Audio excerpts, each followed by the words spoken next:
No NFL rivalry may ever quite duplicate the curious love-hate relationship between the Steelers and Oilers of the late 1970s. The team that I always was the sorest, like Monday morning when I got up, that I felt the sorest, was always the game after we played the Houston Oilers. That was always a very physical game. They were hard to beat. They were as much like the Steelers as the Raiders were. Real tough, physical football team. But they also represented everything about football that I liked. Love Terry Bradshaw, my kind of guy. Country, not real smart, but a great player. He's kind of like Earl and Dan, and he's like one of our kids. But our players and their players got along really well, other than when the game was going on. In fact, one year we knocked Cincinnati out of it, and Pittsburgh got in it. Otherwise, we wouldn't have beat Cincinnati the last game of the year. They wouldn't have gotten in the playoff. And then after the season, they sent all the players and all the coaches a briefcase. It wasn't full of money, though. Pittsburgh wasn't as friendly when dismantling Houston for the conference crown, but in the '79 rematch, the Oilers proved a much tougher foe. As Bradshaw calls the signals and drops back for the Pittsburgh Steelers, they can't get to him. He fires the pass, intercepted at the 25, back over the 30, the 35, the 40. Here they come. It's Vernon Perry with the ball, the 50, the 40, the 30. He's down to the Pittsburgh 20, the 15, the 10. He's going all the way for a Houston touchdown. Vernon Perry. But the Steelers bounced back and took a 17-10 lead on the strength of 2 touchdown passes. Bradshaw with plenty of time, lets it go down the middle. Touchdown, Pittsburgh! Listen to this crowd! Look at those terrible towels flying, you betcha! Late in the third quarter, the Steeler lead was still only a touchdown when Houston mounted an impressive drive. It centered almost entirely around their crafty possession receiver, Mike Renfro, number 82.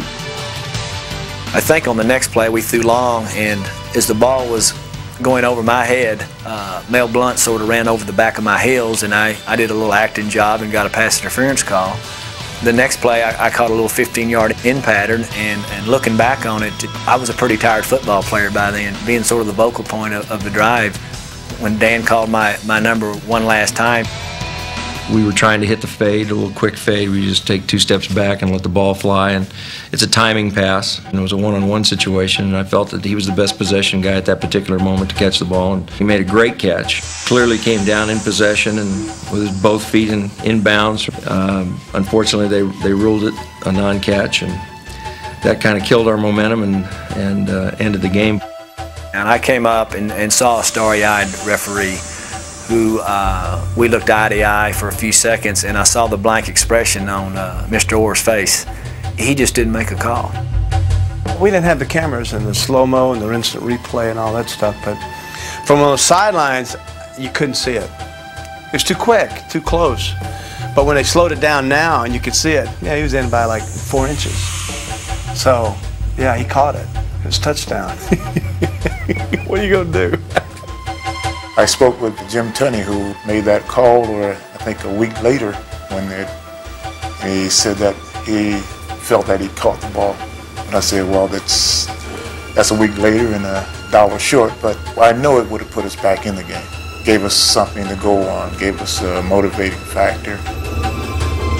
Houston left the field thinking that they should have won it because of controversy, and that cast shadow doubt on the game. I'm a sportsman. I've always been a sportsman. I like to compete. I don't want to have any unfair advantage. Give them the touchdown. We'll still beat your tail. A pair of late scores sent the Steelers to their 4th Super Bowl. But even more significant was the game's impact on the future of the NFL.